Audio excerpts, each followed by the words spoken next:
Mike Douglas is Michigan's retirement coach. When a retirement budget fails, it's usually not because you didn't save enough. It's often because the budget was built on the wrong assumptions. Listen, over 20 or 30 years, even small mistakes can really start to drain down everything you've worked for, and it does it quietly. There are some common areas that can cause retirement budgets to break down, and we're going to talk about them. Number one, you need a clear withdrawal strategy, and the issue is people don't have them. When you're saving for retirement, that's only half the equation. How you take money out matters just as much as putting money in. Many retirees withdraw too much too early or without a structured income plan. Now, I'm not saying you don't spend money in retirement and that save money so you have tons of money at age 100. What I am saying is we need to know the long-term consequences from short-term decisions. 30 years from now, are the decisions I'm making today going to hurt me? The fail that people experience now is without structure, money disappears faster than expected. And even a strong portfolio can break down pretty quickly without a sustainable withdrawal strategy. Fail number two, overspending early and underestimating overall.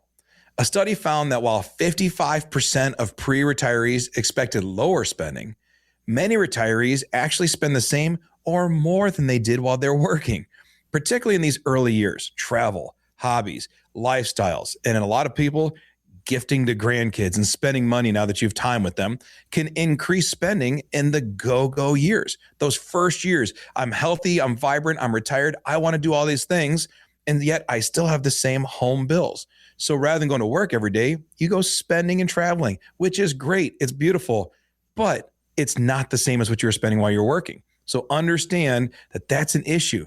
That is the fail people do.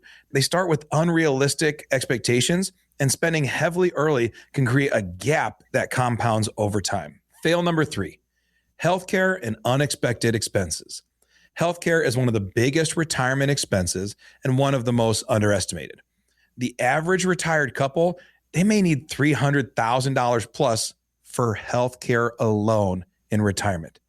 Nearly 2/3 of people underestimate these costs. Meanwhile, life doesn't stop just because you're retired. Things like home repairs, car repairs, replacements, or helping a family member are really examples of life's irregular costs that oftentimes are forgot to be included in the plan. I had one client who said this, the only constant thing are my variable expenses, which is a nerdy way of saying crap happens all the time, life happens all the time, and I have to constantly pay for these things. My garage door broke. We had this go wrong. A tree came down in the yard. I got to pay to have it removed. These things keep happening, and yet we pretend in a budget standpoint like I have just these fixed expenses and nothing else. Expenses happen all the time. They happen to us, and they're not built in. So the fail here is that it only takes a few large unplanned expenses to derail an otherwise pretty solid budget, but yet we know they're going to happen. We need to plan for them. Fail number four, ignoring inflation. We all talk about inflation, and inflation quietly reduces your purchasing power over time. We know that. Even moderate inflation can significantly erode retirement income over your decades. However, when we talk about inflating expenses and building it into a retirement plan and what your after-tax return is and your inflation-adjusted return to your portfolio, these are kind of technical ways of saying, how far does your money spend? What can you get out of it? And how does your market growth actually reflect in your real life? The fail here is that what works today will not work 20 years from now. You will get inflation on your Social Security as long as they keep paying it. But what if you have pensions that don't inflate? How much do I need to inflate my withdrawal strategy? How much do I need to inflate my cost of living? What if there's tiered things? Well, at 65, my Medicare kicks in. At 70, I'm going to have to start taking these RMDs. At 75, there's things that happen and life keeps getting more expensive. And yet we treat it like it's incremental. It's not incremental. When you look at an inflation chart, what it does to a retirement budget over the years, it can drastically change, and people talk about it, but they don't adequately prepare for it. Fail number five, not planning for a long life. Listen, people are living longer than ever, and many people underestimate how long their retirement will last. I have people who come in with a wide range of comments. I had one guy who said, listen, if I make it to 75, I win. But my wife, you're going to have to deal with her till she's 95 because they live forever in her family. And yet here they are. They're both almost 80 and they're still both kicking and living well. The typical 65-year-old may need to fund 20 to 30 years of retirement. And yet we talk about it like we're all going to be dead at 80.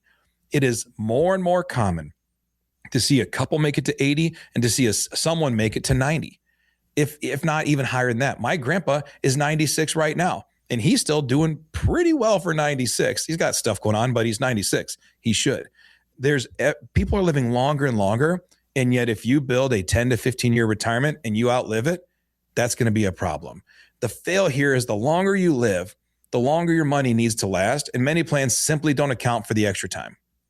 And number 6, fail number 6 is the failure to adjust along the way. Retirement is not static. Your budget shouldn't be either. Expenses change, markets change, life changes, health changes, families change. All of these things are constantly moving. We live in a very dynamic world with very dynamic finances and dynamic needs. And yet, we set our plan and forget it. And we have this static approach, this approach that just says, I've always done it this way, I'll always do it that way. And then something happens. Do we have a dynamic plan that adjusts for us? That's not built for the financial industry. It's not built for your advisor. It's built for your family. When we need money, when we need changes, when we need stuff, how does it get done? The fail here is a set it and forget it mentality. That approach, it becomes outdated pretty quickly as expenses and markets change, leaving you really exposed to risk over time. Retirement budgets usually don't fail from one big mistake. They fail when assumptions do not match reality and small gaps that compound over decades.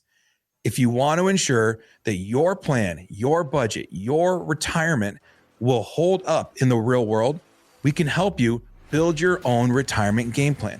Just go to our website, michigansretirementcoach.com, or click on the links we've posted here. Thanks for listening to Michigan's Retirement Coach with Mike Douglas. To learn more, visit michigansretirementcoach.com. Michael Douglas is an investment advisor representative of Stewards Wealth Planning, LLC, a registered investment advisor. Financial professionals are not licensed in all 50 states. To find out if Michael Douglas is licensed in your state, please call 517-323-7526. Stewards Wealth Planning, LLC is not affiliated with nor endorsed by the Social Security Administration or any other government agency and does not provide legal or tax advice. Annuity guarantees rely solely on the financial strength and claims-paying ability of the issuing insurance company. By contacting us, you may be provided with information about insurance and annuity products offered through Michael B. Douglas, NPN number 9650939.